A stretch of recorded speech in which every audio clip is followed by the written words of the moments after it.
حیض اور نفاس والی عورت کو مذکورہ حالت میں روزہ نہیں رکھنا چاہیے. حیض یا نفاس ختم ہونے کے بعد روزے کی قضا ادا کرنی ہوگی. صرف دودھ پلانے والی حاملہ عورت کو روزہ نہ رکھنے کی رخصت ہے، بعد میں صرف قضا ہوگی.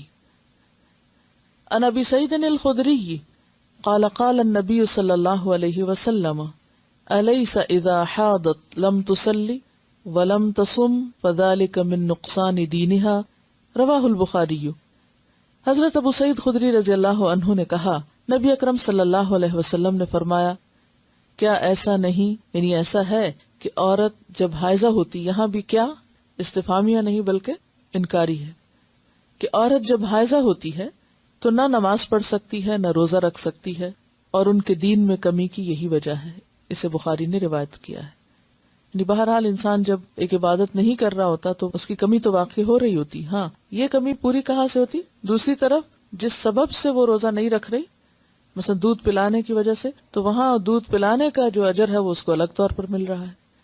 یعنی اللہ تعالیٰ نے عورتوں کے ساتھ ظلم نہیں کیا، بلکہ ایک جگہ اگر ایک فریضے میں کمی ہو رہی ہے تو دوسرے فریضے کے ادا کرنے کا اجر بھی پا رہی ہے.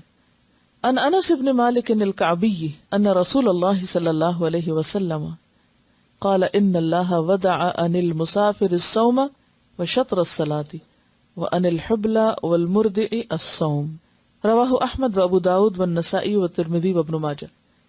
حضرت انس بن مالک الکعبی سے روایت ہے، رسول اللہ صلی اللہ علیہ وسلم نے فرمایا، اللہ تعالی نے مسافر کو روزہ مؤخر کرنے اور نصف نماز کی رخصت دی ہے، جبکہ حاملہ اور دودھ پلانے والی عورت کو روزہ مؤخر کرنے کی رخصت دی ہے. یعنی ویسے تو یہ رخصت کس کے لیے ہے روزہ بعد میں رکھنے کی؟ مسافر کے لیے یا مریض کے لیے، لیکن حاملہ مریض تو نہیں ہوتی، یہ دودھ پلانے والی نہ مسافر ہوتی ہے نہ مریض ہوتی ہے، تو ان دونوں کو بھی بعد میں روزے رکھنے کی اجازت ہے. یعنی یہ نہیں کر سکتے کہ اگر کوئی عورت حاملہ اور روزے نہیں رکھ رہی یا دودھ پلا رہی اور روزے نہیں رکھ رہی تو وہ روزے رکھے ہی نہ، نہیں، اس کو روزے رکھنے ہوں گے، بعد میں ان کی قضا دینی ہوگی. قال ابو الزناد رحمہ اللہ ان السنن ووجوه الحق لتأتي كثيرا على خلاف الرأي فما يجد المسلمون بدا من اتباعها من ذلك ان الحائض تقضي الصيام ولا تقضي الصلاة رواہ البخاری. حضرت ابو الزناد رحمہ اللہ کہتے ہیں، مسنون اور شرعی احکام بسا اوقات رائے کے برعکس ہوتے ہیں. رائے کے برعکس ہونے کا مطلب کیا؟ یعنی انسان کی عقل یا اس کی خیال کے یا خواہش کے خلاف ہوتے ہیں، لیکن مسلمان پر ان احکام کی پیروی کرنا لازم ہے. انہی احکام میں سے ایک یہ بھی ہے کہ حائضہ روزوں کی قضا تو دے، یعنی حائضہ عورت روزوں کی قضا تو دے لیکن نماز کی قضا نہ دے. اسے بخاری نے روایت کیا ہے. وجہ کیا ہے؟ کیونکہ نماز ہر مہینے انسان چھوڑتا ہے تو اس میں بار بار ان کو پورا کرنا ایک مشکل کام ہے، لیکن روزہ سال میں ایک بار ہے تو اس کی قضا دی جا سکتی. پھر دونوں عبادتوں کی جو کیفیت ہے وہ بھی مختلف ہے، اور ویسے اصل حکمت تو اللہ ہی کو پتا ہے، ہم نہیں جانتے، لیکن ہم تو بظاہر اگر کوئی ایک بات سمجھ میں آتی ہے تو اسے سوچ سکتے ہیں، ورنہ تو اصل کیا ہے؟ اطاعت، اتباع، فرما برداری. روزہ رکھ لو، رکھ لیا، کہا چھوڑ دو، چھوڑ دیا. نماز پڑھو، پڑھ لی، چھوڑ دو، چھوڑ دی. قضا کرو، کر لی، نہیں کرو، نہیں کی. تو اصل حکم کیا ہے؟ فرما برداری، بات ماننا. کیونکہ کسی کام کے کرنے یا نہ کرنے کی اپنی جگہ ایک اہمیت ہے، لیکن زیادہ اہمیت کس بات کی ہے کہ ہمارا رجحان کس طرف ہے، اللہ کی بات ماننے کی طرف یا نہ ماننے کی طرف. ان کا سوال یہ ہے کہ دودھ پلانے کا سلسلہ تو 2 سال تک چلتا رہتا ہے، تو ایسے میں کیا پھر عورت 2 سال روزے چھوڑے؟ نہیں، 2 سال کی ضرورت نہیں ہے چھوڑنے کی.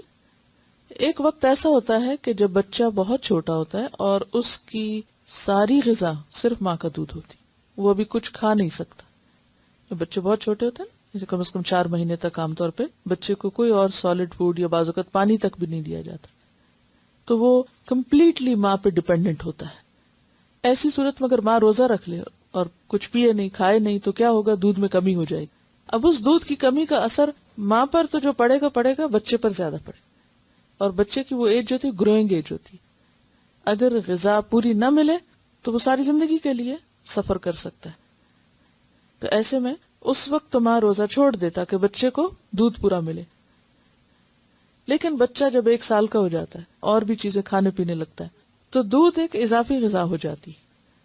تو ایسی صورت میں جب وہ اور دودھ بھی پی لیتا ہے یا اور چیز بھی کھا لیتا ہے اور ساتھ ماں کا دودھ بھی لے رہا ہے تو اور اس میں کچھ کمی بھی ہو گئی تو بھی اس سے اتنا فرق نہیں پڑے گا. تو ایسی صورت میں ماں پھر روزے رکھ لے یا پھر سارے نہ چھوڑے، ایک رکھ کے ایک چھوڑ دے.